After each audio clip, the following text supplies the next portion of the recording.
Ayan guys, mayroon na naman akong napulot na pusa sa kasagsagan ng ulan. Ito guys, oh, kadungis niya. Sadyang tinapon nila kasi may mga kapatid to eh. 3 sila, kaso ito lang yung nahuli ko. Ang bilis tumakbo yung mga iba. Ito lang yung nahuli ko, ang dungis niya, oh. Kanina basang-basa ito. Ngayon, pinunasan ko siya. Kaya siya muna yung upo rito para mainitan siya. Ayan, oh, guys. Oh, ang dungis. Ngayon naglilinis siya.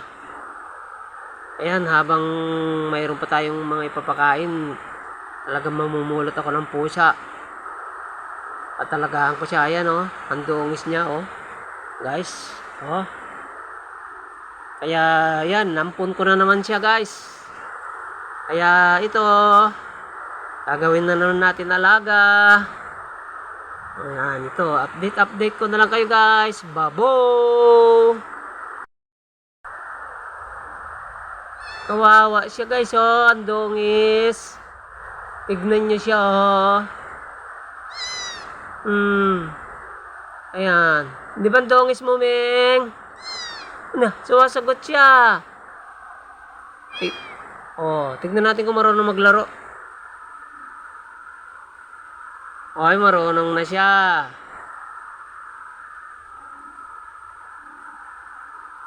Oh.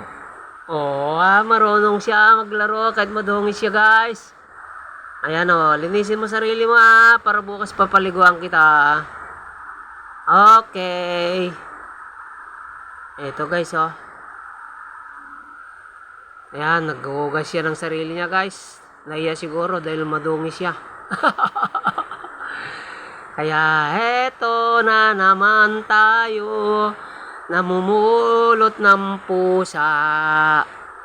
Eto na.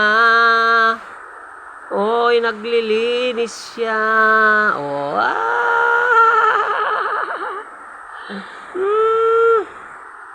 Maglinis ka ng sarili mo. Ha? Oh, maglinis. Tinalikuran ako, guys.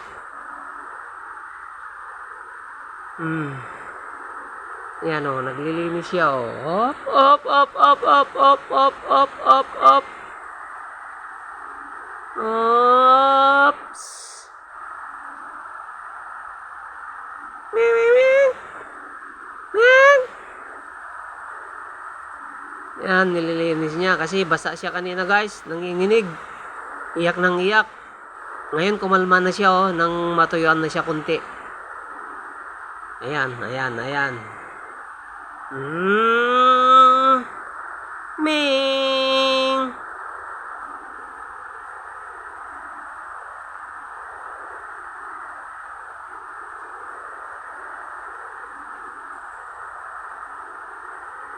Ayan, guys, saka marunong siya maglaro, oh. Ayan, guys, update na lang natin. Ang pusa kong napulot. Oh, ayan, galit. Oh, galit siya. Oh.